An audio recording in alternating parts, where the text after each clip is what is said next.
Audible Realms presents The Art of Money Getting by P.T. Barnum, narrated by David Matthews. Introduction. In the United States, where we have more land than people, it is not at all difficult for persons in good health to make money. In this comparatively new field, there are so many avenues of success open, so many vocations which are not crowded, that any person of either sex who is willing, at least for the time being, to engage in any respectable occupation that offers, may find lucrative employment. Those who really desire to attain an independence have only to set their minds upon it and adopt the proper means, as they do in regard to any other object which they wish to accomplish, and the thing is easily done. But however easy it may be found to make money, I have no doubt many of my hearers will agree it is the most difficult thing in the world to keep it. The road to wealth is, as Franklin truly says, as plain as the road to the mill. It consists simply in expending less than we earn. That seems to be a very simple problem. Micawber, one of those happy creations of the genial Dickens, puts the case in a strong light when he says that to have annual income of £20 per annum and spend £20 and sixpence is to be the most miserable of men, whereas to have an income of only £20 and spend but £19 and sixpence is to be the happiest of mortals. Many of my readers may say, "We understand this. This is economy. And we know economy is wealth. We know we can't eat our cake and keep it also." Yet I beg to say that perhaps more cases of failure arise from mistakes on this point than almost any other. The fact is, many people think they understand economy when they really do not. True economy is misapprehended, and people go through life without properly comprehending what that principle is. One says, "I have an income of so much, and here is my neighbor who has the same. Yet every year he gets something ahead and I fall short. Why is it? I know all about economy." He thinks he does, but he does not. There are men who think that economy consists in saving cheese parings and candle ends, in cutting off 2 pence from the laundress's bill, and doing all sorts of little mean, dirty things. Economy is not meanness.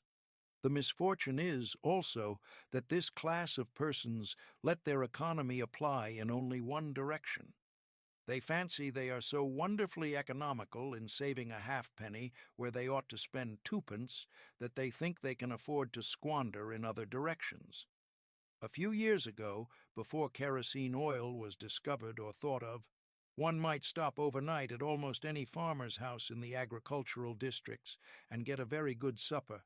But after supper, he might attempt to read in the sitting room and would find it impossible with the inefficient light of one candle. The hostess, seeing his dilemma, would say, "It is rather difficult to read here evenings. The proverb says, 'You must have a ship at sea in order to be able to burn 2 candles at once.' We never have an extra candle except on extra occasions. These extra occasions occur, perhaps, twice a year. In this way the good woman saves $5, $6, or $10 in that time, but the information which might be derived from having the extra light would, of course, far outweigh a ton of candles." But the trouble does not end here. Feeling that she is so economical in tallow candles, she thinks she can afford to go frequently to the village and spend $20 or $30 for ribbons and furbelows, many of which are not necessary. This false connote may frequently be seen in men of business, and in those instances it often runs to writing paper. You find good businessmen who save all the old envelopes and scraps and would not tear a new sheet of paper, if they could avoid it, for the world. This is all very well. They may in this way save $5 or $10 a year, but being so economical, only in note paper, they think they can afford to waste time, to have expensive parties, and to drive their carriages. This is an illustration of Franklin's saving at the spigot and wasting at the bunghole. Penny wise and pound foolish. Punch, in speaking of this one-idea class of people, says, They are like the man who bought a penny herring for his family's dinner and then hired a coach and four to take it home. I never knew a man to succeed by practicing this kind of economy. True economy consists in always making the income exceed the outgo. Wear the old clothes a little longer if necessary, dispense with the new pair of gloves, mend the old dress, live on plainer food if need be, so that under all circumstances, unless some unforeseen accident occurs, there will be a margin in favor of the income. A penny here and a dollar there, placed at interest, goes on accumulating, and in this way the desired result is attained. It requires some training, perhaps, to accomplish this economy, but when once used to it, you will find there is more satisfaction in rational saving than in irrational spending. Here is a recipe which I recommend. I have found it to work an excellent cure for extravagance, and especially for mistaken economy. When you find that you have no surplus at the end of the year, and yet have a good income, I advise you to take a few sheets of paper and form them into a book and mark down every item of expenditure. Post it every day or week in two columns, one headed Necessaries or even Comforts, and the other headed Luxuries, and you will find that the latter column will be double, treble, and frequently 10 times greater than the former. The real comforts of life cost but a small portion of what most of us can earn.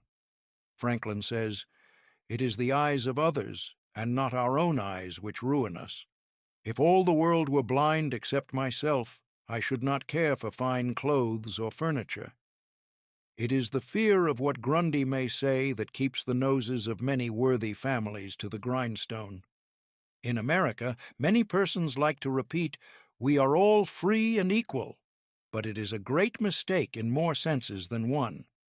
That we are born free and equal is a glorious truth in one sense, yet we are not all born equally rich, and we never shall be. One may say, "There is a man who has an income of $50,000 per annum, while I have but $1,000. I knew that fellow when he was poor like myself. Now he is rich and thinks he is better than I am. I will show him that I am as good as he is. I will go and buy a horse and buggy. No, I cannot do that, but I will go and hire one and ride this afternoon on the same road that he does, and thus prove to him that I am as good as he is." My friend, you need not take that trouble. You can easily prove that you are as good as he is. You have only to behave as well as he does. But you cannot make anybody believe that you are rich as he is. Besides, if you put on these airs and waste your time and spend your money, your poor wife will be obliged to scrub her fingers off at home and buy her tea 2 ounces at a time, and everything else in proportion, in order that you may keep up appearances and, after all, deceive nobody. On the other hand, Smith may say that her next-door neighbor married Johnson for his money, and everybody says so. She has a nice $1,000 camel's hair shawl, and she will make Smith get her an imitation one, and she will sit in a pew right next to her neighbor in church in order to prove that she is her equal. My good woman, you will not get ahead in the world if your vanity and envy thus take the lead. In this country, where we believe the majority ought to rule, we ignore that principle in regard to fashion, and let a handful of people, calling themselves the aristocracy, run up a false standard of perfection, and in endeavoring to rise to that standard, we constantly keep ourselves poor, all the time digging away for the sake of outside appearances. How much wiser to be a law unto ourselves, and say, "We will regulate our outgo by our income, and lay up something for a rainy day." People ought to be as sensible on the subject of money-getting as on any other subject. Like causes produces like effects. You cannot accumulate a fortune by taking the road that leads to poverty. It needs no prophet to tell us that those who live fully up to their means, without any thought of a reverse in this life, can never attain a pecuniary independence. Men and women accustomed to gratify every whim and caprice will find it hard, at first, to cut down their various unnecessary expenses, and will feel it a great self-denial to live in a smaller house than they have been accustomed to, with less expensive furniture, less company, less costly clothing, fewer servants, a less number of balls, parties, theater goings, carriage ridings, pleasure excursions, cigar smokings, liquor drinkings, and other extravagances. But, after all, if they will try the plan of laying by a nest egg, or, in other words, a small sum of money, at interest or judiciously invested in land, they will be surprised at the pleasure to be derived from constantly adding to their little pile, as well as from all the economical habits which are engendered by this course. The old suit of clothes and the old bonnet and dress will answer for another season. The croton or spring water taste better than champagne. A cold bath and a brisk walk will prove more exhilarating than a ride in the finest coach. A social chat, an evening's reading in the family circle, or an hour's play of Hunt the Slipper and Blind Man's Buff will be far more pleasant than a $50 or $500 party when the reflection on the difference in cost is indulged in by those who begin to know the pleasures of saving. Thousands of men are kept poor, and tens of thousands are made so after they have acquired quite sufficient to support them well through life, in consequence of laying their plans of living on too broad a platform. Some families expend $20,000 per annum, and some much more, and would scarcely know how to live on less, while others secure more solid enjoyment frequently on a 20th part of that amount. Prosperity is a more severe ordeal than adversity, especially sudden prosperity. Easy come, easy go is an old and true proverb. A spirit of pride and vanity, when permitted to have full sway, is the undying cankerworm which gnaws the very vitals of a man's worldly possessions, let them be small or great, hundreds or millions. Many persons, as they begin to prosper, immediately expand their ideas and commence expending for luxuries until in a short time their expenses swallow up their income and they become ruined in their ridiculous attempts to keep up appearances and make a sensation. I know a gentleman of fortune who says that when he first began to prosper, his wife would have a new and elegant sofa. "That sofa," he says, "cost me $30,000. When the sofa reached the house, it was found necessary to get chairs to match, then sideboards, carpets, and tables to correspond with them, and so on through the entire stock of furniture. When at last it was found that the house itself was quite too small and old-fashioned for the furniture, and a new one was built to correspond with the new purchases. Thus," added my friend, "summing up an outlay of $30,000 caused by that single sofa, and saddling on me in the shape of servants, equipage, and the necessary expenses attendant upon keeping up a fine establishment, a yearly outlay of $11,000, and a tight pinch at that, whereas 10 years ago we lived with much more real comfort, because with much less care on as many hundreds. The truth is," he continued, "that sofa would have brought me to inevitable bankruptcy had not a most unexampled title to prosperity kept me above it, and had I not checked the natural desire to cut a dash." The foundation of success in life is good health. That is the substratum of fortune. It is also the basis of happiness. A person cannot accumulate a fortune very well when he is sick. He has no ambition, no incentive, no force. Of course, there are those who have bad health and cannot help it. You cannot expect that such persons can accumulate wealth, but there are a great many in poor health who need not be so. If, then, sound health is the foundation of success and happiness in life, how important it is that we should study the laws of health, which is but another expression for the laws of nature. The nearer we keep to the laws of nature, the nearer we are to good health, And yet, how many persons there are who pay no attention to natural laws, but absolutely transgress them, even against their own natural inclination.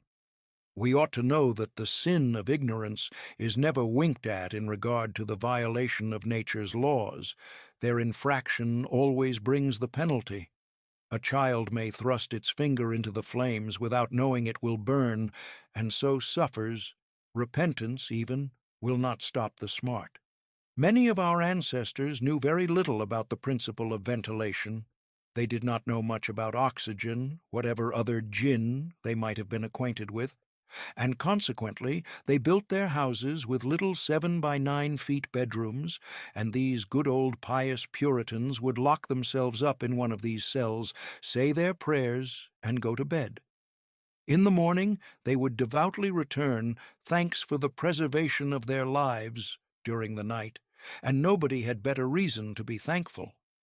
Probably some big crack in the window or in the door let in a little fresh air, and thus saved them. Many persons knowingly violate the laws of nature against their better impulses for the sake of fashion. For instance, there is one thing that nothing living except a vile worm ever naturally loved, and that is tobacco. Yet how many persons there are who deliberately train an unnatural appetite and overcome this implanted aversion for tobacco to such a degree that they get to love it.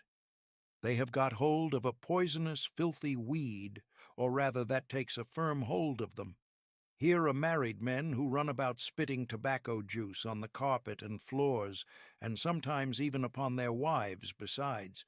They do not kick their wives out of doors like drunken men, but their wives, I have no doubt, often wish they were outside of the house. Another perilous feature is that this artificial appetite, like jealousy, grows by what it feeds on. When you love that which is unnatural, a stronger appetite is created for the hurtful thing than the natural desire for what is harmless. There is an old proverb which says that habit is second nature, but an artificial habit is stronger than nature. Take, for instance, an old tobacco chewer. His love for the quid is stronger than his love for any particular kind of food. He can give up roast beef easier than give up the weed. Young lads regret that they are not men. They would like to go to bed, boys, and wake up men. And to accomplish this, they copy the bad habits of their seniors. Little Tommy and Johnny see their fathers or uncles smoke a pipe, and they say, "If I could only do that, I would be a man too. Uncle John has gone out and left his pipe of tobacco. Let us try it." They take a match and light it, and then puff away. "We will learn to smoke. Do you like it, Johnny?" That lad dolefully replies, "Not very much. It tastes bitter." By and by he grows pale, but he persists, and he soon offers up a sacrifice on the altar of fashion. But the boys stick to it and persevere until at last they conquer their natural appetites and become the victims of acquired tastes. I speak by the book, for I have noticed its effects on myself, having gone so far as to smoke 10 or 15 cigars a day, although I have not used the weed during the last 14 years and never shall again. The more a man smokes, the more he craves smoking. The last cigar smoked simply excites the desire for another, and so on incessantly. Take the tobacco chewer. In the morning, when he gets up, he puts a quid in his mouth and keeps it there all day, never taking it out except to exchange it for a fresh one, or when he is going to eat. Oh, yes, at intervals during the day and evening, many a chewer takes out the quid and holds it in his hand long enough to take a drink, and then pop it goes back again. This simply proves that the appetite for rum is even stronger than that for tobacco. When the tobacco chewer goes to your country seat and you show him your grapery and fruit house and the beauties of your garden, when you offer him some fresh, ripe fruit and say, "My friend, I have got here the most delicious apples and pears and peaches and apricots. I have imported them from Spain, France, and Italy. Just see those luscious grapes. There is nothing more delicious nor more healthy than ripe fruit. So help yourself. I want to see you delight yourself with these things. He will roll the dear quid under his tongue and answer, No, I thank you. I have got tobacco in my mouth. His palate has become narcotized by the noxious weed, and he has lost, in a great measure, the delicate and enviable taste for fruits. This shows what expensive, useless, and injurious habits men will get into. I speak from experience. I have smoked until I trembled like an aspen leaf. The blood rushed to my head, and I had a palpitation of the heart, which I thought was heart disease, till I was almost killed with fright. When I consulted my physician, he said, Break off tobacco using. I was not only injuring my health and spending a great deal of money, but I was setting a bad example. I obeyed his counsel. No young man in the world ever looked so beautiful as he thought he did behind a 15-cent cigar or a meerschaum. These remarks apply with tenfold force to the use of intoxicating drinks. To make money requires a clear brain. A man has got to see that 2 and 2 make 4. He must lay all his plans with reflection and forethought, and closely examine all the details and the ins and outs of business. As no man can succeed in business unless he has a brain to enable him to lay his plans and reason to guide him in their execution. So, no matter how bountifully a man may be blessed with intelligence, if the brain is muddled and his judgment warped by intoxicating drinks, it is impossible for him to carry on business successfully. How many good opportunities have passed, never to return, while a man was sipping a social glass with his friend? How many foolish bargains have been made under the influence of the nervine, which temporarily makes its victim think he is rich? How many important chances have been put off until tomorrow, and then forever, because the wine cup has thrown the system into a state of lassitude, neutralizing the energies so essential to success in business? Verily, wine is a mocker. The use of intoxicating drinks as a beverage is as much an infatuation as is the smoking of opium by the Chinese, and the former is quite as destructive to the success of the businessman as the latter. It is an unmitigated evil, utterly indefensible in the light of philosophy, religion, or good sense. It is the parent of nearly every other evil in our country. Don't mistake your vocation. The safest plan, and the one most sure of success for the young man starting in life, is to select the vocation which is most congenial to his tastes. Parents and guardians are often quite too negligent in regard to this. It is very common for a father to say, for example, I have 5 boys. I will make Billy a clergyman, John a lawyer, Tom a doctor, and Dick a farmer. He then goes into town and looks about to see what he will do with Sammy. He returns home and says, Sammy, I see watchmaking is a nice, genteel business. I think I will make you a goldsmith. He does this regardless of Sam's natural inclinations or genius. We are all, no doubt, born for a wise purpose. There is as much diversity in our brains as in our countenances. Some are born natural mechanics, while some have great aversion to machinery. Let a dozen boys of 10 years get together, and you will soon observe 2 or 3 are whittling out some ingenious device, working with locks or complicated machinery. When they were but 5 years old, their father could find no toy to please them like a puzzle. They are natural mechanics. But the other 8 or 9 boys have different aptitudes. I belong to the latter class. I never had the slightest love for mechanism. On the contrary, I have a sort of abhorrence for complicated machinery. I never had ingenuity enough to whittle a cider tap so it would not leak. I never could make a pen that I could write with, or understand the principle of a steam engine. If a man was to take such a boy as I was, and attempt to make a watchmaker of him, the boy might, after an apprenticeship of 5 or 7 years, be able to take apart and put together a watch. But all through life he would be working uphill and seizing every excuse for leaving his work and idling away his time. Watchmaking is repulsive to him. Unless a man enters upon the vocation intended for him by nature and best suited to his peculiar genius, he cannot succeed. I am glad to believe that the majority of persons do find their right vocation. Yet we see many who have mistaken their calling from the blacksmith up or down to the clergyman. You will see, for instance, that extraordinary linguist, the learned blacksmith, who ought to have been a teacher of languages. And you may have seen lawyers, doctors, and clergymen who were better fitted by nature for the anvil or the lapstone. Select the right location. After securing the right vocation, you must be careful to select the proper location. You may have been cut out for a hotel keeper, and they say it requires a genius to know how to keep a hotel. You might conduct a hotel like clockwork and provide satisfactorily for 500 guests every day.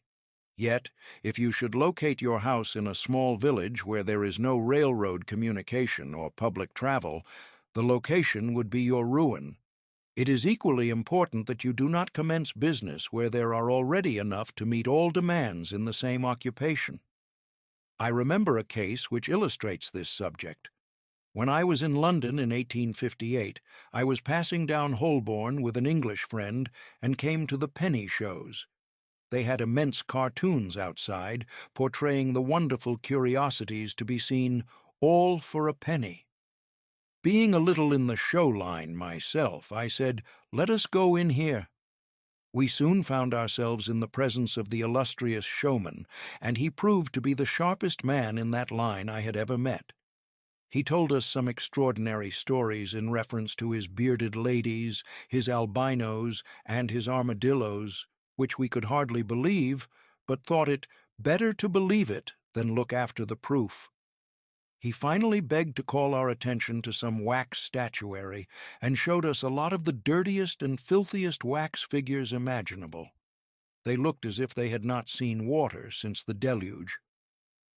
"What is there so wonderful about your statuary?" I asked.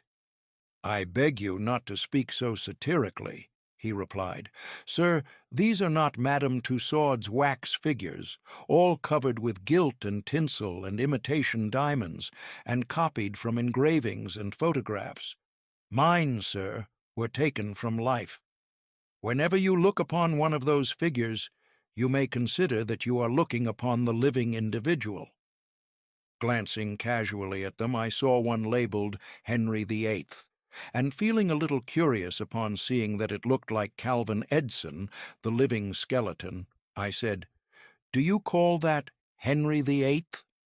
He replied, "Certainly, sir. It was taken from life at Hampton Court, by special order of His Majesty, on such a day." He would have given the hour of the day if I had resisted. I said, "Everybody knows that Henry VIII was a great stout old king, and that figure is lean and lank. What do you say to that?"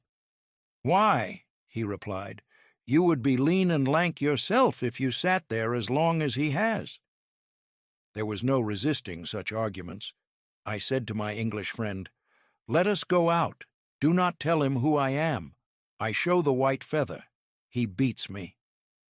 He followed us to the door, and seeing the rabble in the street, he called out, "Ladies and gentlemen, I beg to draw your attention to the respectable character of my visitors," pointing to us as we walked away.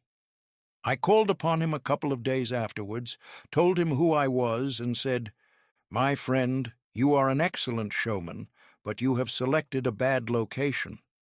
He replied, "This is true, sir. I feel that all my talents are thrown away. But what can I do?" "You can go to America," I replied. "You can give full play to your faculties over there. You will find plenty of elbow room in America. I will engage you for 2 years. After that, you will be able to go on your own account." He accepted my offer and remained 2 years in my New York museum. He then went to New Orleans and carried on a traveling show business during the summer. Today he is worth $60,000 simply because he selected the right vocation and also secured the proper location. The old proverb says, 3 removes are as bad as a fire." But when a man is in the fire, it matters but little how soon or how often he removes. Avoid debt. Young men starting in life should avoid running into debt. There is scarcely anything that drags a person down like debt. It is a slavish position to get in, yet we find many a young man, hardly out of his teens, running in debt. He meets a chum and says, "Look at this. I have got trusted for a new suit of clothes." He seems to look upon the clothes as so much given to him. Well, it frequently is so, but if he succeeds in paying and then gets trusted again, he is adopting a habit which will keep him in poverty through life. Debt robs a man of his self-respect and makes him almost despise himself. Grunting and groaning and working for what he has eaten up or worn out, and now, when he is called upon to pay up, he has nothing to show for his money. This is properly termed working for a dead horse. I do not speak of merchants buying and selling on credit, or of those who buy on credit in order to turn the purchase to a profit. The old Quaker said to his farmer son, "John, never get trusted, but if thee gets trusted for anything, let it be for manure, because that will help thee pay it back again." Beecher advised young men to get in debt if they could to a small amount in the purchase of land in the country districts. "If a young man," he says, "will only get in debt for some land and then get married, these two things will keep him straight, or nothing will." This may be safe to a limited extent, but getting in debt for what you eat and drink and wear is to be avoided. Some families have a foolish habit of getting credit at the stores, and thus frequently purchase many things which might have been dispensed with. It is all very well to say, "I have got trusted for 60 days, and if I don't have the money, the creditor will think nothing about it." There is no class of people in the world who have such good memories as creditors. When the 60 days run out, you will have to pay. If you do not pay, you will break your promise, and probably resort to a falsehood. You may make some excuse or get in debt elsewhere to pay it, but that only involves you the deeper. A good-looking, lazy young fellow was the apprentice boy, Horatio. His employer said, "Horatio, did you ever see a snail?" "I think I have," he drawled out. "You must have met him then, for I am sure you never overtook one," said the boss. "Your creditor will meet you or overtake you and say, 'Now, my young friend, you agreed to pay me. You have not done it. You must give me your note.' You give the note on interest, and it commences working against you. It is a dead horse. The creditor goes to bed at night and wakes up in the morning better off than when he retired to bed, because his interest has increased during the night. But you grow poorer while you are sleeping, for the interest is accumulating against you. Money is in some respects like fire. It is a very excellent servant, but a terrible master. When you have it mastering you, when interest is constantly piling up against you, it will keep you down in the worst kind of slavery. But let money work for you, and you have the most devoted servant in the world. It is no eye-servant. There is nothing animate or inanimate that will work so faithfully as money when placed at interest, well secured. It works night and day, and in wet or dry weather. I was born in the blue law state of Connecticut, where the old Puritans had laws so rigid that it was said, "They fined a man for kissing his wife on Sunday." Yet these rich old Puritans would have thousands of dollars at interest, and on Saturday night would be worth a certain amount. On Sunday they would go to church and perform all the duties of a Christian. On waking up on Monday morning, they would find themselves considerably richer than the Saturday night previous, simply because their money placed at interest had worked faithfully for them all day Sunday, according to law. Do not let it work against you. If you do, there is no chance for success in life, so far as money is concerned. John Randolph, the eccentric Virginian, once exclaimed in Congress, "Speaker, I have discovered the philosopher's stone. Pay as you go." This is indeed nearer to the philosopher's stone than any alchemist has ever yet arrived. Persevere! When a man is in the right path, he must persevere. I speak of this because there are some persons who are born tired, naturally lazy, and possessing no self-reliance and no perseverance. But they can cultivate these qualities, as Davy Crockett said, "This thing remember, when I am dead, be sure you are right, then go ahead." It is this go-aheaditiveness, this determination not to let the horrors or the blues take possession of you so as to make you relax your energies in the struggle for independence which you must cultivate. How many have almost reached the goal of their ambition, but, losing faith in themselves, have relaxed their energies, and the golden prize has been lost forever? It is, no doubt, often true, as Shakespeare says, there is a tide in the affairs of men, which, taken at the flood, leads on to fortune. If you hesitate, some bolder hand will stretch out before you and get the prize. Remember the proverb of Solomon, "He becometh poor that dealeth with a slack hand, but the hand of the diligent maketh rich." Perseverance is sometimes but another word for self-reliance. Many persons naturally look on the dark side of life and borrow trouble. They are born so. Then they ask for advice, and they will be governed by one wind and blown by another, and cannot rely upon themselves. Until you can get so that you can rely upon yourself, you need not expect to succeed. I have known men, personally, who have met with pecuniary reverses and absolutely committed suicide because they thought they could never overcome their misfortune. But I have known others who have met more serious financial difficulties and have bridged them over by simple perseverance, aided by a firm belief that they were doing justly and that Providence would overcome evil with good. You will see this illustrated in any sphere of life. Take two generals. Both understand military tactics, both educated at West Point, if you please, both equally gifted, yet one having this principle of perseverance and the other lacking it. The former will succeed in his profession, while the latter will fail. One may hear the cry, "The enemy are coming, and they have got cannon." "Got cannon?" says the hesitating general. "Yes." "Then halt every man." He wants time to reflect. His hesitation is his ruin.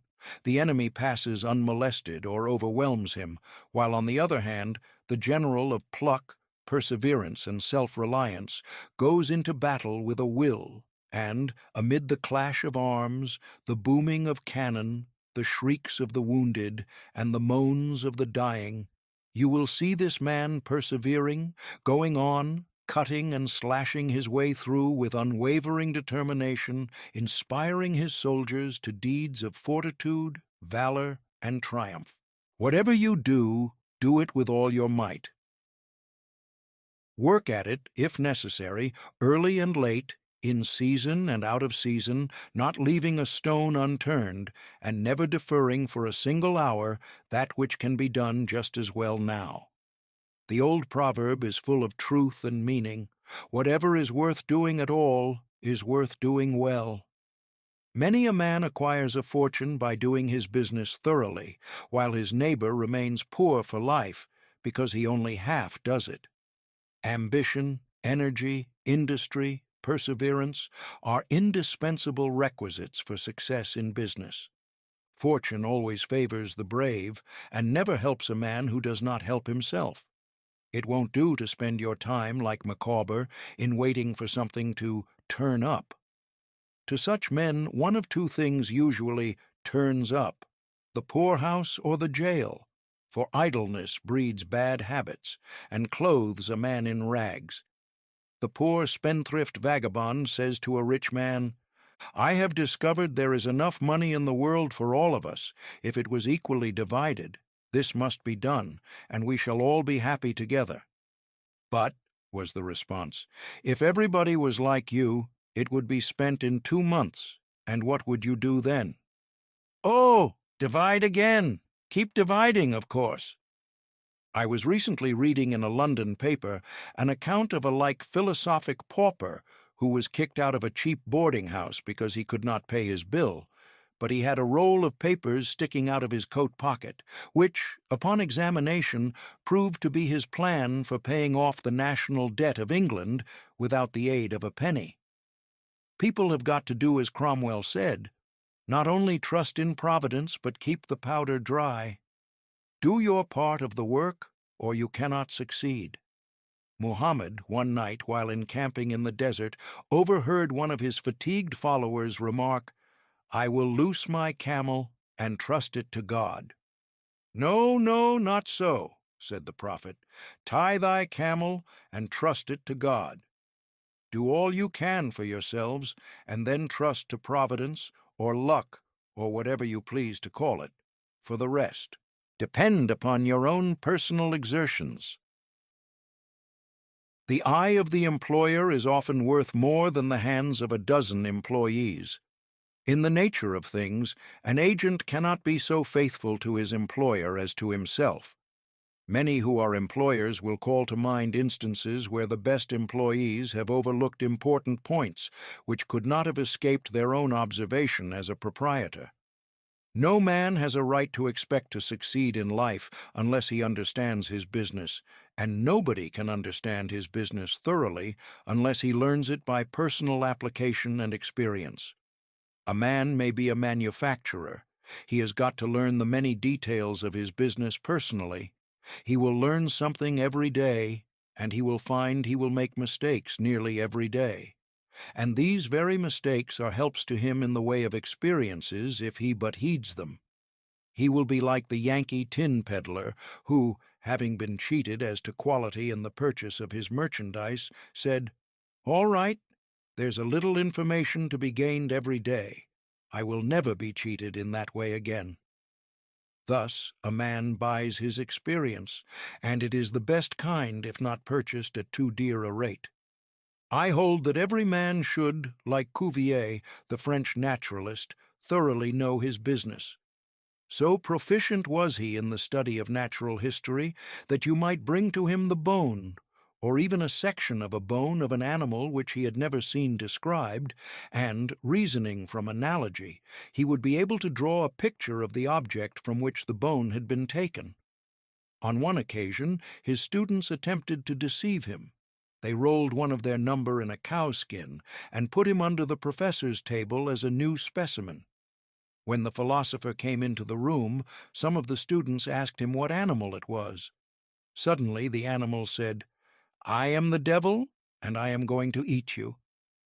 It was but natural that Cuvier should desire to classify this creature, and examining it intently, he said, "Divided hoof, graminivorous. It cannot be done."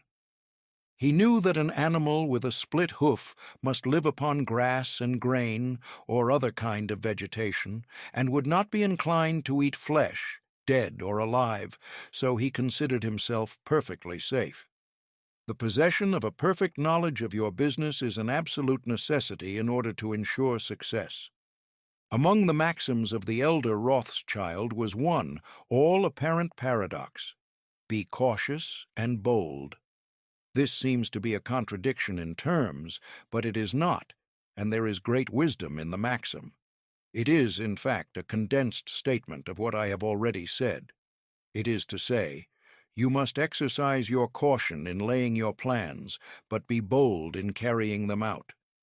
A man who is all caution will never dare to take hold and be successful, and a man who is all boldness is merely reckless and must eventually fail. A man may go on change and make $50,000 or $100,000 in speculating in stocks at a single operation. But if he has simple boldness without caution, it is mere chance, and what he gains today he will lose tomorrow. You must have both the caution and the boldness to ensure success. The Rothschilds have another maxim: never have anything to do with an unlucky man or place. That is to say, never have anything to do with a man or place which never succeeds, because, although a man may appear to be honest and intelligent, yet if he tries this or that thing and always fails, It is on account of some fault or infirmity that you may not be able to discover, but nevertheless which must exist. There is no such thing in the world as luck. There never was a man who could go out in the morning and find a purse full of gold in the street today, and another tomorrow, and so on, day after day.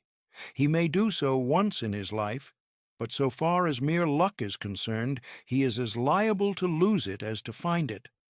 Like causes produce like effects. If a man adopts the proper methods to be successful, luck will not prevent him. If he does not succeed, there are reasons for it, although perhaps he may not be able to see them. Use the best tools. Men in engaging employees should be careful to get the best. Understand, you cannot have too good tools to work with, and there is no tool you should be so particular about as living tools. If you get a good one, it is better to keep him than keep changing. He learns something every day, and you are benefited by the experience he acquires. He is worth more to you this year than last, and he is the last man to part with, provided his habits are good, and he continues faithful. If, as he gets more valuable, he demands an exorbitant increase of salary, on the supposition that you can't do without him, let him go. Whenever I have such an employee, I always discharge him, first, to convince him that his place may be supplied, and second, because he is good for nothing if he thinks he is invaluable and cannot be spared. But I would keep him, if possible, in order to profit from the result of his experience. An important element in an employee is the brain. You can see bills up, hands wanted, but hands are not worth a great deal without heads. Beecher illustrates this in this wise. An employee offers his services by saying, "I have a pair of hands and one of my fingers thinks." "That is very good," says the employer. Another man comes along and says, "He has two fingers that think." "Ah, that is better." But a third calls in and says that all his fingers and thumbs think. That is better still. Finally, another steps in and says, "I have a brain that thinks. I think all over. I am a thinking as well as a working man." "You are the man I want," says the delighted employer. Those men who have brains and experience are therefore the most valuable and not to be readily parted with. It is better for them, as well as yourself, to keep them at reasonable advances in their salaries from time to time. Don't get above your business. Young men, after they get through their business training or apprenticeship, instead of pursuing their avocation and rising in their business, will often lie about doing nothing. They say, "I have learned my business, but I am not going to be a hireling. What is the object of learning my trade or profession unless I establish myself?" Have you capital to start with? No, but I am going to have it. How are you going to get it? I will tell you confidentially, I have a wealthy old aunt, and she will die pretty soon, but if she does not, I expect to find some rich old man who will lend me a few thousands to give me a start. If I only get the money to start with, I will do well. There is no greater mistake than when a young man believes he will succeed with borrowed money. Why? Because every man's experience coincides with that of Astor, who said, it was more difficult for him to accumulate his first $1,000 than all the succeeding millions that made up his colossal fortune. Money is good for nothing unless you know the value of it by experience. Give a boy $20,000 and put him in business, and the chances are that he will lose every dollar of it before he is a year older. Like buying a ticket in the lottery and drawing a prize, it is easy come, easy go. He does not know the value of it. Nothing is worth anything unless it costs effort. Without self-denial and economy, patience and perseverance, and commencing with capital which you have not earned, you are not sure to succeed in accumulating. Young men, instead of waiting for dead men's shoes, should be up and doing, for there is no class of persons who are so unaccommodating in regard to dying as these rich old people, and it is fortunate for the expectant heirs that it is so. 9 out of 10 of the rich men of our country today started out in life as poor boys with determined wills, industry, perseverance, economy, and good habits. They went on gradually, made their own money, and saved it. And this is the best way to acquire a fortune. Stephen Girard started life as a poor cabin boy and died worth $9 million. Stewart was a poor Irish boy, and he paid taxes on $1.5 million of income per year. John Jacob Astor was a poor farmer boy and died worth 20 millions. Cornelius Vanderbilt began life rowing a boat from Staten Island to New York. He presented our government with a steamship worth $1 million and died worth 50 million. There is no royal road to learning, says the proverb, and I may say it is equally true. There is no royal road to wealth. But I think there is a royal road to both. The road to learning is a royal one, the road that enables the student to expand his intellect and add every day to his stock of knowledge until, in the pleasant process of intellectual growth, he is able to solve the most profound problems, to count the stars, to analyze every atom of the globe, and to measure the firmament. This is a regal highway, and it is the only road worth traveling. So, in regard to wealth. Go on in confidence, study the rules, and above all things, study human nature. For the proper study of mankind is man, and you will find that while expanding the intellect and the muscles, your enlarged experience will enable you every day to accumulate more and more principle, which will increase itself by interest and otherwise until you arrive at a state of independence. You will find, as a general thing, that the poor boys get rich and the rich boys get poor. For instance, a rich man at his decease leaves a large estate to his family. His eldest sons, who have helped him earn his fortune, know by experience the value of money, and they take their inheritance and add to it. The separate portions of the young children are placed at interest, and the little fellows are patted on the head and told a dozen times a day, "You are rich. You will never have to work. You can always have whatever you wish, for you were born with a golden spoon in your mouth." The young heir soon finds out what that means. He has the finest dresses and playthings. He is crammed with sugar candies and almost killed with kindness, and he passes from school to school, petted and flattered. He becomes arrogant and self-conceited, abuses his teachers, and carries everything with a high hand. He knows nothing of the real value of money, having never earned any, but he knows all about the golden spoon business. At college, he invites his poor fellow students to his room, where he wines and dines them. He is cajoled and caressed, and called a glorious good fellow because he is so lavish of his money. He gives his game suppers, drives his fast horses, invites his chums to fetes and parties, determined to have lots of good times. He spends the night in frolics and debauchery, and leads off his companions with the familiar song, "We won't go home till morning." He gets them to join him in pulling down signs, taking gates from their hinges, and throwing them into backyards and horse-ponds. If the police arrest them, he knocks them down, is taken to the lockup, and joyfully foots the bills. "Ah, my boys," he cries, "what is the use of being rich if you can't enjoy yourself?" He might more truly say, if you can't make a fool of yourself, but he is fast, hates slow things, and doesn't see it. Young men loaded down with other people's money are almost sure to lose all they inherit, and they acquire all sorts of bad habits which, in the majority of cases, ruin them in health, purse, and character. In this country, one generation follows another, and the poor of today are rich in the next generation, or the third. Their experience leads them on, and they become rich, and they leave vast riches to their young children.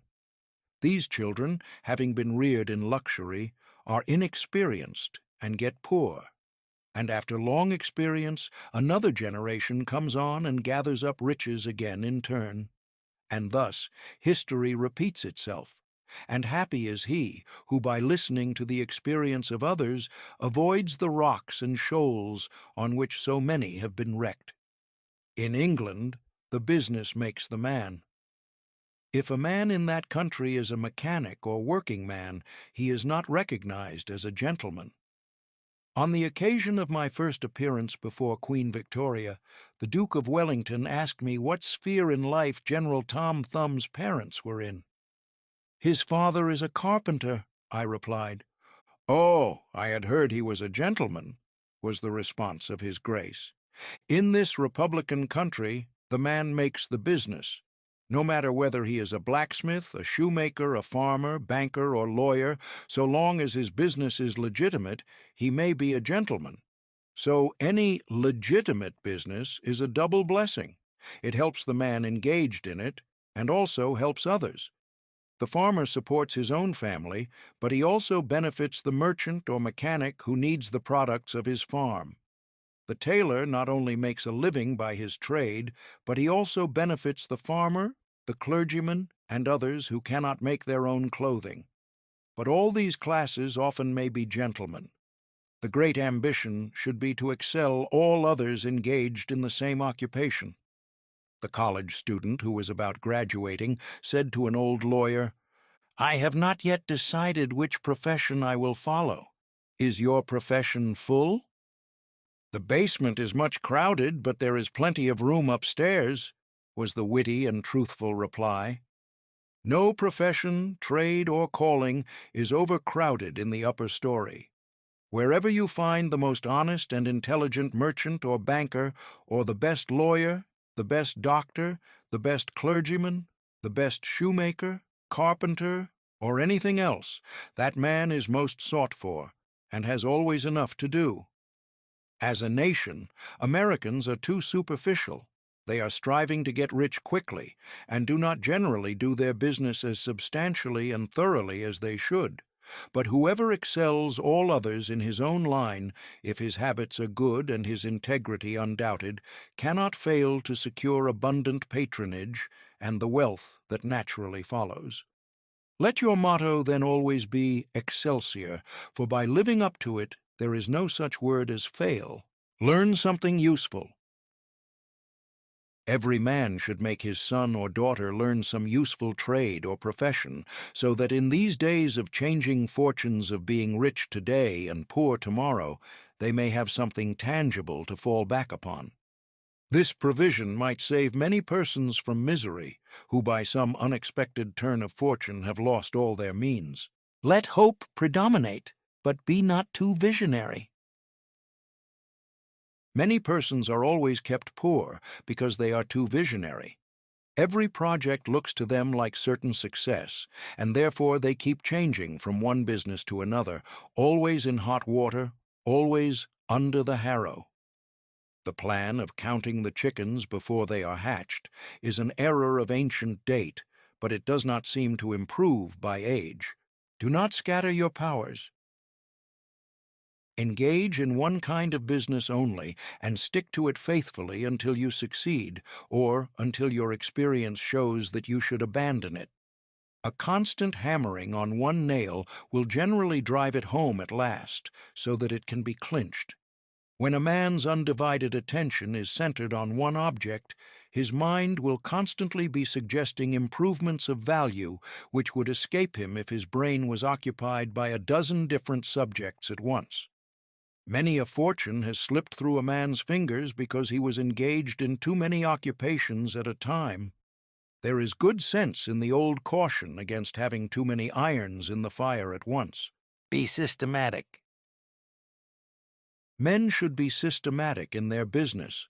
A person who does business by rule, having a time and place for everything, doing his work promptly, will accomplish twice as much, and with half the trouble of him who does it carelessly and slipshod. By introducing system into all your transactions, doing one thing at a time, always meeting appointments with punctuality, you find leisure for pastime and recreation.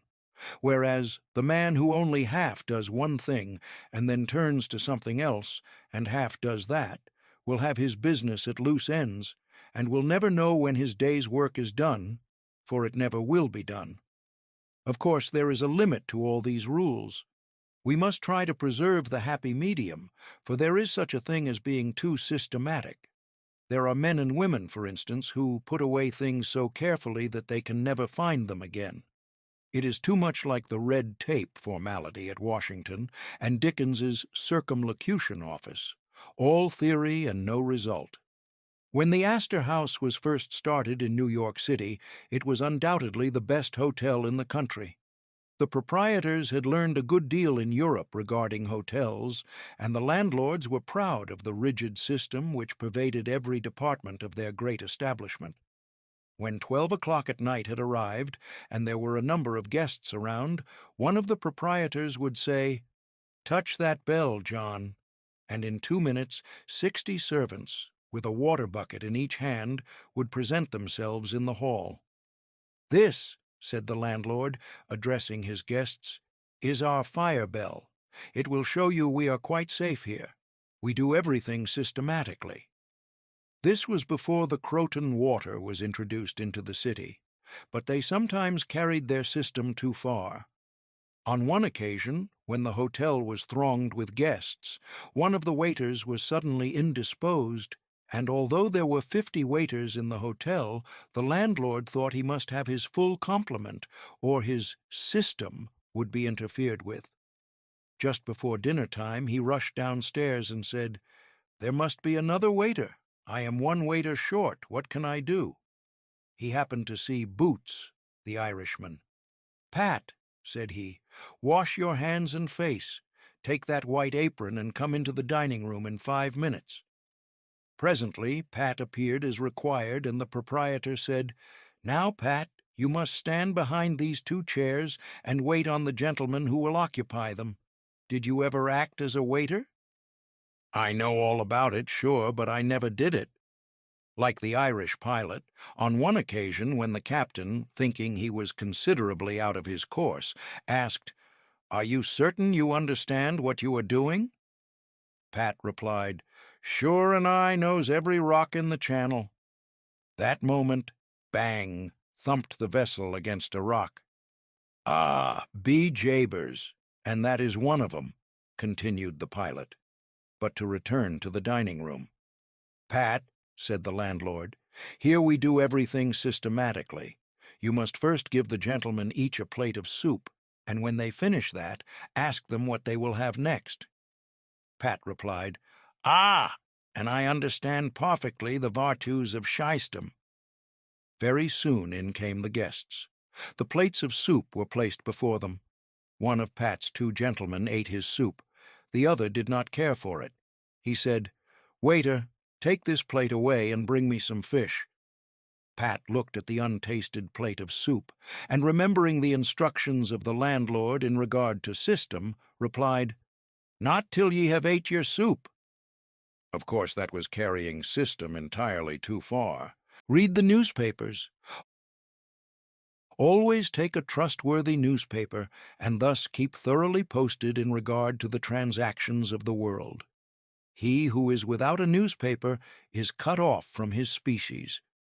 In these days of telegraphs and steam, many important inventions and improvements in every branch of trade are being made, and he who don't consult the newspapers will soon find himself and his business left out in the cold. Beware of outside operations. We sometimes see men who have obtained fortunes suddenly become poor. In many cases, this arises from intemperance and often from gaming and other bad habits. Frequently, it occurs because a man has been engaged in outside operations of some sort. When he gets rich in his legitimate business, he is told of a grand speculation where he can make a score of thousands. He is constantly flattered by his friends, who tell him that he is born lucky, that everything he touches turns into gold.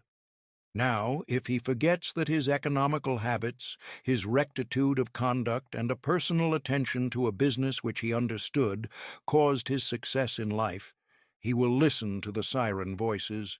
He says, "I will put in $20,000. I have been lucky, and my good luck will soon bring me back $60,000. A few days elapse, and it is discovered he must put in $10,000 more. Soon after, he is told, "It is all right, but certain matters not foreseen require an advance of $20,000 more, which will bring him a rich harvest."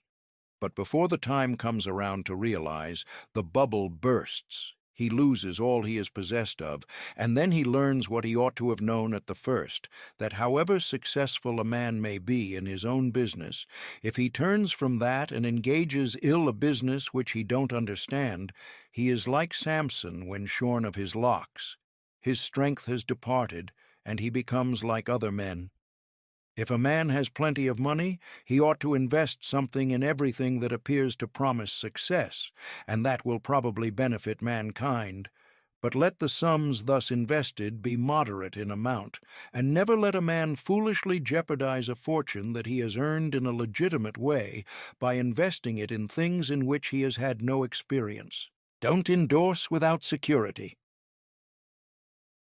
I hold that no man ought ever to endorse a note or become security, for any man, be it his father or brother, to a greater extent than he can afford to lose and care nothing about, without taking good security. Here is a man that is worth $20,000. He is doing a thriving manufacturing or mercantile trade. You are retired and living on your money. He comes to you and says, "You are aware that I am worth $20,000 and don't owe a dollar. If I had $5,000 in cash, I could purchase a particular lot of goods and double my money in a couple of months. Will you endorse my note for that amount?" You reflect that he is worth $20,000, and you incur no risk by endorsing his note. You like to accommodate him, and you lend your name without taking the precaution of getting security. Shortly after, he shows you the note with your endorsement cancelled and tells you, probably truly, that he made the profit that he expected by the operation.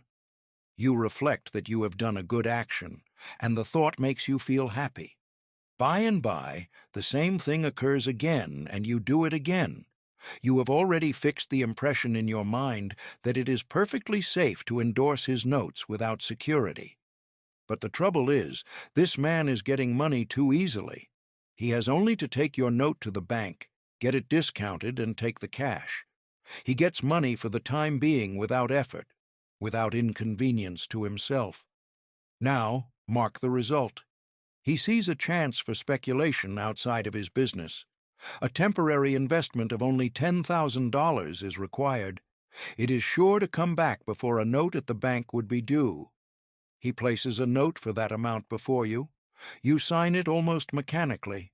Being firmly convinced that your friend is responsible and trustworthy, you endorse his notes as a matter of course.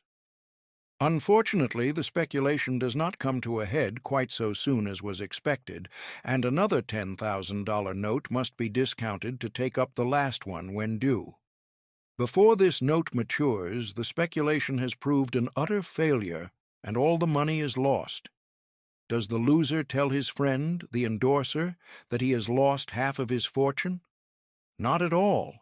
He don't even mention that he has speculated at all. But he has got excited. The spirit of speculation has seized him. He sees others making large sums in this way.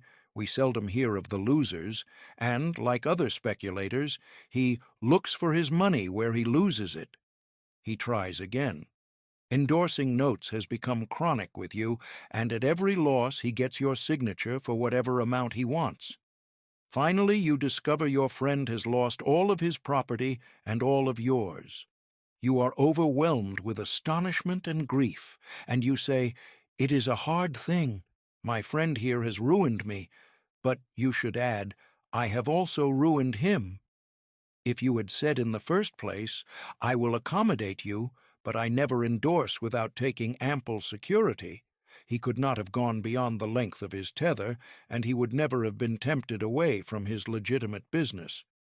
It is a very dangerous thing, therefore, at any time, to let people get possession of money too easily.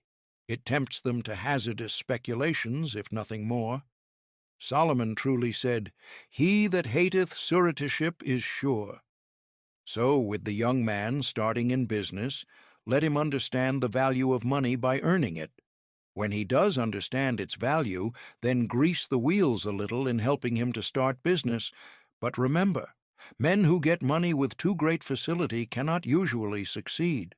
You must get the first dollars by hard knocks and at some sacrifice in order to appreciate the value of those dollars. Advertise your business.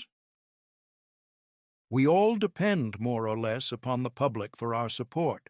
We all trade with the public. Lawyers, doctors, shoemakers, artists, blacksmiths, showmen, opera stagers, railroad presidents, and college professors. Those who deal with the public must be careful that their goods are valuable, that they are genuine, and will give satisfaction. When you get an article which you know is going to please your customers, and that when they have tried it, they will feel they have got their money's worth, then let the fact be known that you have got it. Be careful to advertise it in some shape or other, because it is evident that if a man has ever so good an article for sale and nobody knows it, it will bring him no return. In a country like this, where nearly everybody reads, and where newspapers are issued and circulated in editions of 5,000 to 200,000, it would be very unwise if this channel was not taken advantage of to reach the public in advertising. A newspaper goes into the family and is read by wife and children as well as the head of the home. Hence, hundreds and thousands of people may read your advertisement while you are attending to your routine business. Many, perhaps, read it while you are asleep. The whole philosophy of life is, first sow, then reap. That is the way the farmer does. He plants his potatoes and corn and sows his grain, and then goes about something else, and the time comes when he reaps. But he never reaps first and sows afterwards. This principle applies to all kinds of business, and to nothing more eminently than to advertising. If a man has a genuine article, there is no way in which he can reap more advantageously than by sowing to the public in this way. He must, of course, have a really good article, and one which will please his customers. Anything spurious will not succeed permanently because the public is wiser than many imagine.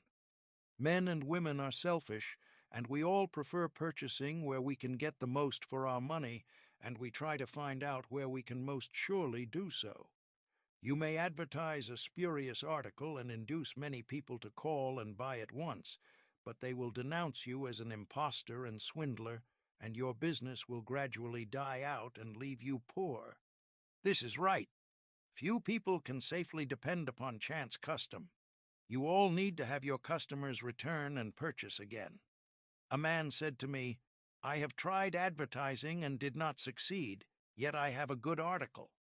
I replied, "My friend, there may be exceptions to a general rule, but how do you advertise?" "I put it in a weekly newspaper 3 times and paid $1.50 for it." I replied, "Sir, advertising is like learning. A little is a dangerous thing." A French writer says that the reader of a newspaper does not see the first mention of an ordinary advertisement. The second insertion he sees, but does not read. The third insertion he reads. The fourth insertion, he looks at the price. The fifth insertion, he speaks of it to his wife. The sixth insertion, he is ready to purchase. And the seventh insertion, he purchases. Your object in advertising is to make the public understand what you have got to sell, and if you have not the pluck to keep advertising until you have imparted that information, all the money you have spent is lost. You are like the fellow who told the gentleman if he would give him 10 cents it would save him $1. "How can I help you so much with so small a sum?" asked the gentleman in surprise. "I started out this morning," hiccuped the fellow, "with the full determination to get drunk, and I have spent my only $1 to accomplish the object, and it has not quite done it. 10 cents worth more of whiskey would just do it, and in this manner I should save the $1 already expended." So, a man who advertises at all must keep it up until the public know who and what he is, and what his business is, or else the money invested in advertising is lost. Some men have a peculiar genius for writing a striking advertisement, one that will arrest the attention of the reader at first sight. This fact, of course, gives the advertiser a great advantage. Sometimes a man makes himself popular by an unique sign or a curious display in his window.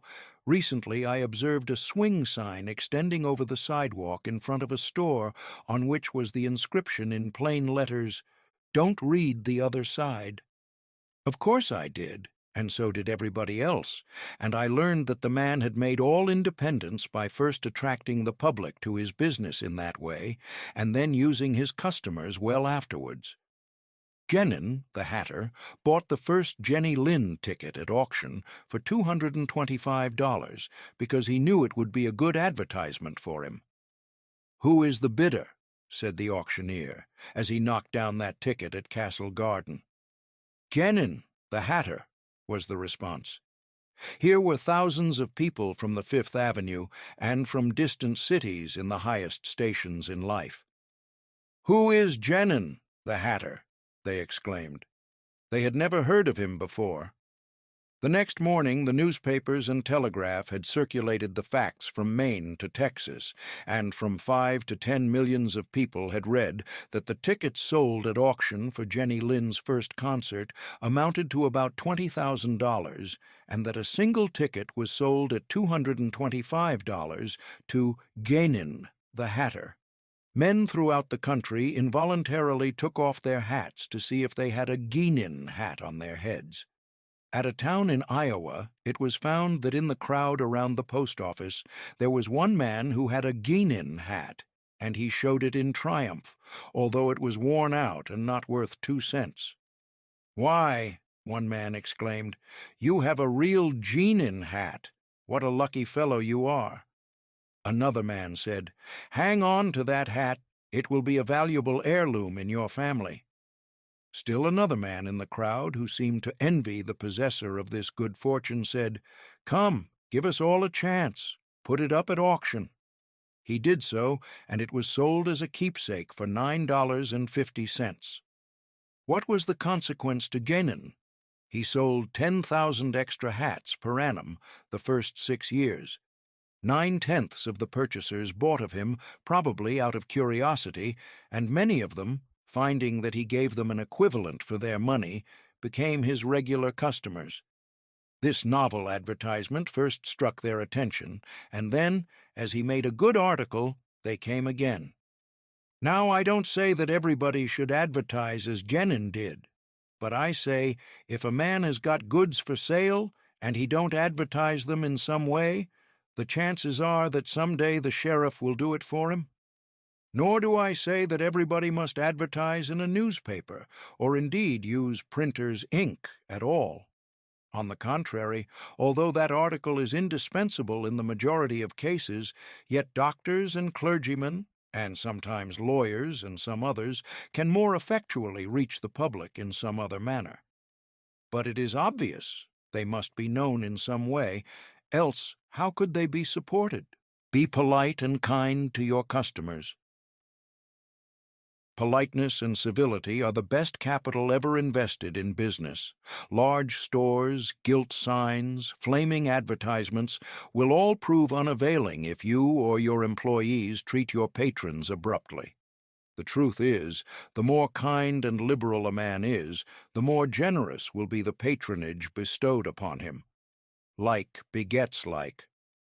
The man who gives the greatest amount of goods of a corresponding quality for the least sum, still reserving for himself a profit, will generally succeed best in the long run. This brings us to the golden rule: as ye would that men should do to you, do ye also to them, and they will do better by you than if you always treated them as if you wanted to get the most you could out of them for the least return. Men who drive sharp bargains with their customers, acting as if they never expected to see them again, will not be mistaken. They will never see them again as customers. People don't like to pay and get kicked also. One of the ushers in my museum once told me he intended to whip a man who was in the lecture room as soon as he came out. "What for?" I inquired. "Because he said I was no gentleman," replied the usher. "Never mind," I replied. "He pays for that, and you will not convince him you are a gentleman by whipping him. I cannot afford to lose a customer.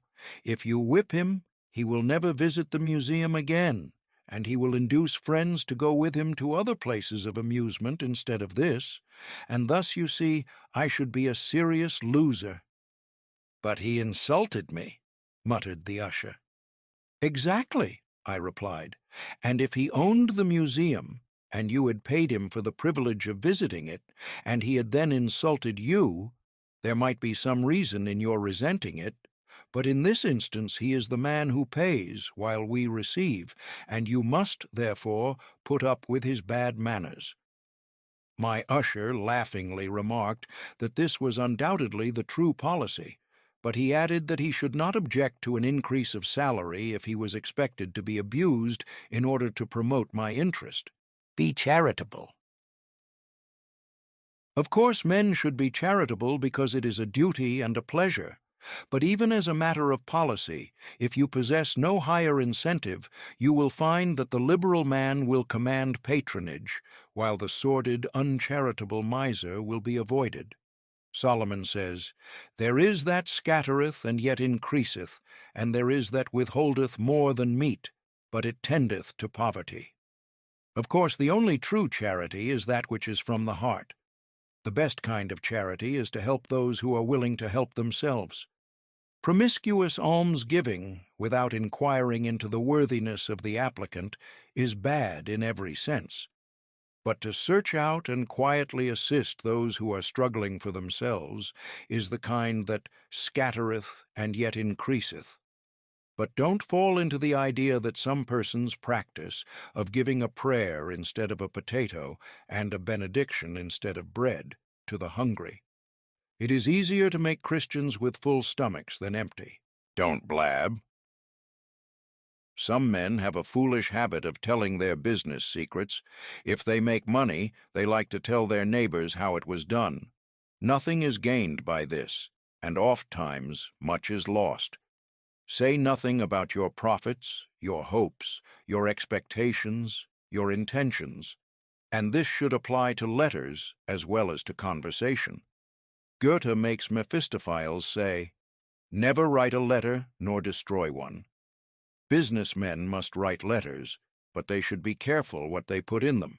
If you are losing money, be specially cautious and not tell of it, or you will lose your reputation. Preserve your integrity. It is more precious than diamonds or rubies. The old miser said to his sons, "Get money, get it honestly if you can, but get money." This advice was not only atrociously wicked, but it was the very essence of stupidity. It was as much as to say, if you find it difficult to obtain money honestly, you can easily get it dishonestly. Get it in that way. Poor fool, not to know that the most difficult thing in life is to make money dishonestly. Not to know that our prisons are full of men who attempted to follow this advice, not to understand that no man can be dishonest without soon being found out, and that when his lack of principle is discovered, nearly every avenue to success is closed against him forever. The public very properly shun all whose integrity is doubted. No matter how polite and pleasant and accommodating a man may be, none of us dare to deal with him if we suspect false weights and measures. Strict honesty not only lies at the foundation of all success in life, financially, but in every other respect. Uncompromising integrity of character is invaluable. It secures to its possessor a peace and joy which cannot be attained without it, which no amount of money or houses and lands can purchase. A man who is known to be strictly honest may be ever so poor, but he has the purses of all the community at his disposal, for all know that if he promises to return what he borrows, he will never disappoint them. As a mere matter of selfishness, therefore, if a man had no higher motive for being honest, all will find that the maxim of Franklin can never fail to be true, that honesty is the best policy. To get rich is not always equivalent to being successful. There are many rich poor men, while there are many others, honest and devout men and women, who have never possessed so much money as some rich persons squander in a week, but who are nevertheless really richer and happier than any man can ever be while he is a transgressor of the higher laws of his being. The inordinate love of money, no doubt, may be and is the root of all evil, but money itself, when properly used, is not only a handy thing to have in the house, but affords the gratification of blessing our race by enabling its possessor to enlarge the scope of human happiness and human influence. The desire for wealth is nearly universal, and none can say it is not laudable, provided the possessor of it accepts its responsibilities and uses it as a friend to humanity. The history of money-getting, which is commerce, is a history of civilization, and wherever trade has flourished most, there, too, have art and science produced the noblest fruits. In fact, as a general thing, money-getters are the benefactors of our race. To them, in a great measure, are we indebted for our institutions of learning and of art, our academies, colleges, and churches. It is no argument against the desire for or the possession of wealth to say that there are sometimes misers who hoard money only for the sake of hoarding, and who have no higher aspiration than to grasp everything which comes within their reach. As we have sometimes hypocrites in religion and demagogues in politics, so there are occasionally misers among money-getters. These, however, are only exceptions to the general rule. But when, in this country, we find such a nuisance and stumbling block as a miser, we remember with gratitude that in America we have no laws of primogeniture, and that in the due course of nature the time will come when the hoarded dust will be scattered for the benefit of mankind. To all men and women, therefore, do I conscientiously say, make money honestly and not otherwise, for Shakespeare has truly said, "He that wants money, means, and content is without three good friends." End of book.